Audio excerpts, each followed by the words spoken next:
Oke, kembali lagi guys bersama gua di channel Mukoda Anime. 起きろ。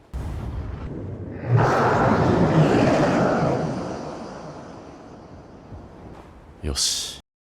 Setelah membangkitkan Bos Bear dan pasukannya, kita berpindah dulu di luar Red Gate. Diketahui sudah 3 jam lamanya sejak unit penyerang Kim Chul masuk, atau dengan kata lain sudah 3 hari lamanya mereka terjebak di dalam sana. Wang Dongso yang merasa Jinwo pasti sudah mati tadinya ingin langsung pergi dari sana.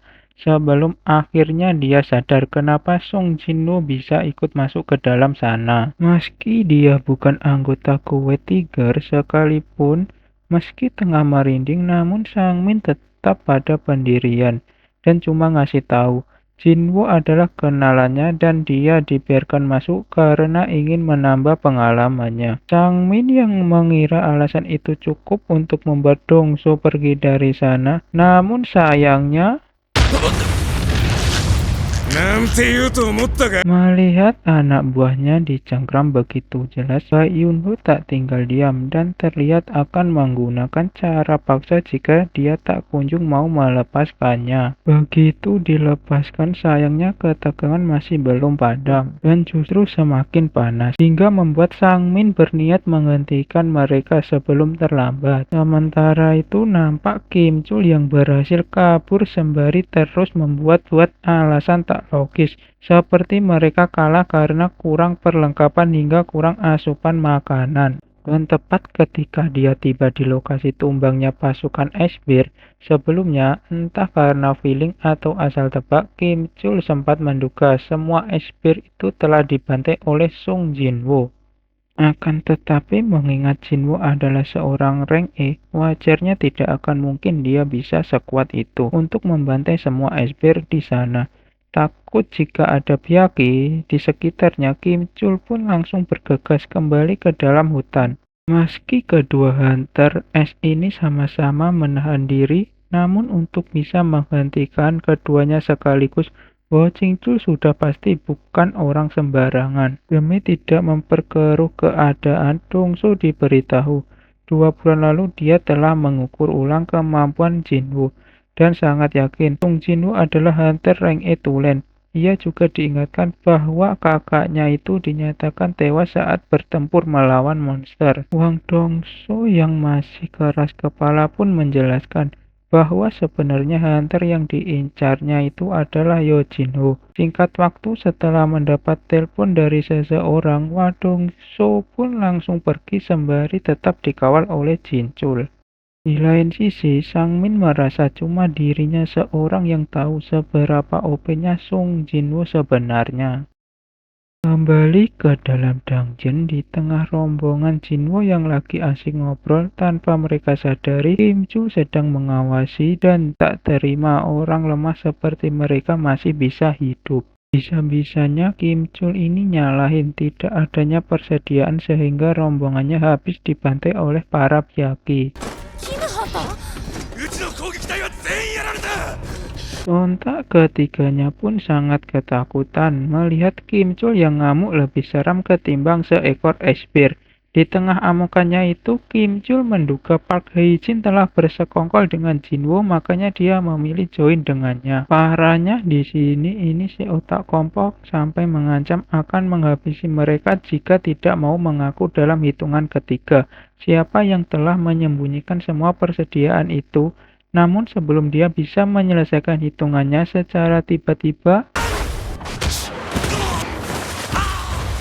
tidak hanya berhasil membuat si ngocol pingsan, Jinwoo juga menyadari bahwa sejak tadi dia telah diikuti oleh para Byakuya yang tengah berkamuflase. Melihat adanya satu sosok yang cukup berbeda, Jinwoo langsung tahu dialah bos para Byakuya. Di saat si bos yang bernama Baruka ini mengakui anak buahnya yang tidak salah menilai orang, tanpa sadar Jinwoo bisa memahami dan menjawab layaknya sedang mengobrol biasa.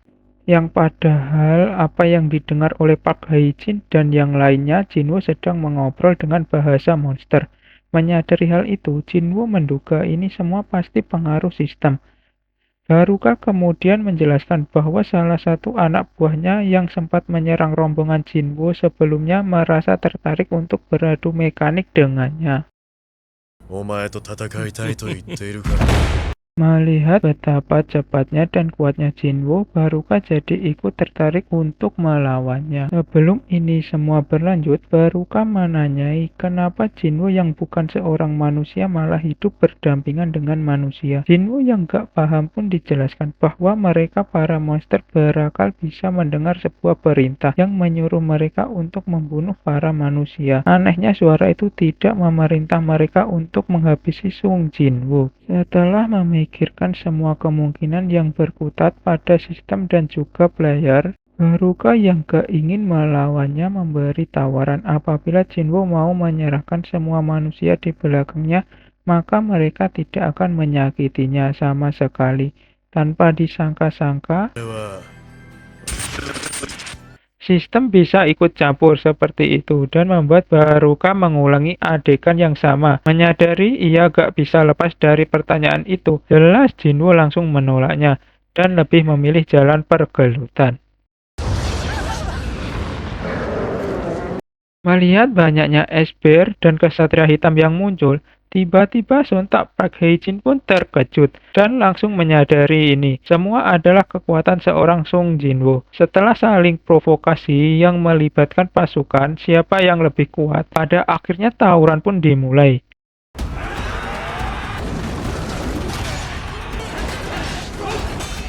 Setelah menyelamatkan ketiganya, Jinwo pun mewajarkan Haruka yang meremehkannya karena meski pasukan bayangan terbilang abadi, namun dengan kondisi mananya yang sekarang, ia takut tawuran ini akan jadi berat sebelah. Apalagi si Haruka sendiri diakui jauh lebih kuat darinya. バルカ。尊じ。 Selepas berkenalan satu sama lain, Jinwo yang meski masih dilanda pertaruhan antara bisa menang atau tidak, mau gak mau harus memulai peradu mekanikan. Di antara mereka, guncangan kecil barusan rupanya juga membangunkan si Kim Chul yang sejak tadi enak turut tanpa mau memahami situasi ataupun introspeksi diri. Kim Chul si otak dungu ini justru berniat menghabisi Jinwo yang tidak salah apapun. Bersama dengan itu, Haruka yang telah teralihkan oleh asap ledakan tadi nampak melesat maju untuk menghabisi Sung Jinwo.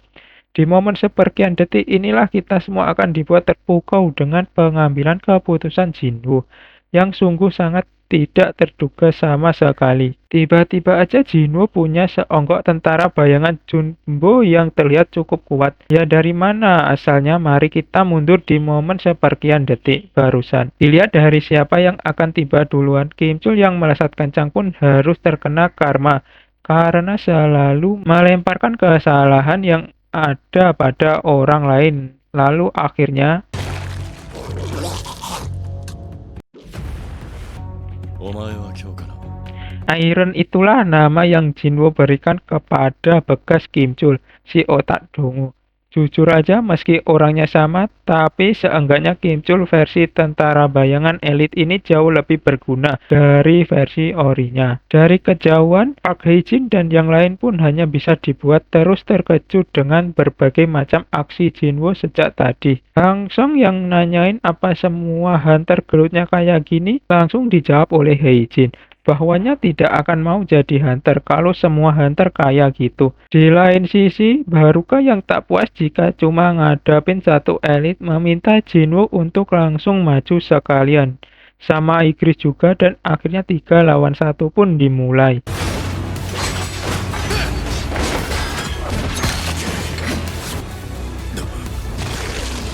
Meski berhasil mendaratkan satu serangan padanya, Jinwo pun kaget karena padahal dia mengincar titik vitalnya. Gak lama setelahnya, Haruka sadar bahwa semua pasukannya telah dibabat habis hingga cuma menyisakan dirinya seorang. Tanpa memperdulikan hal itu, Haruka yang masih keras kepala nekat melesat maju tanpa tatik sama sekali.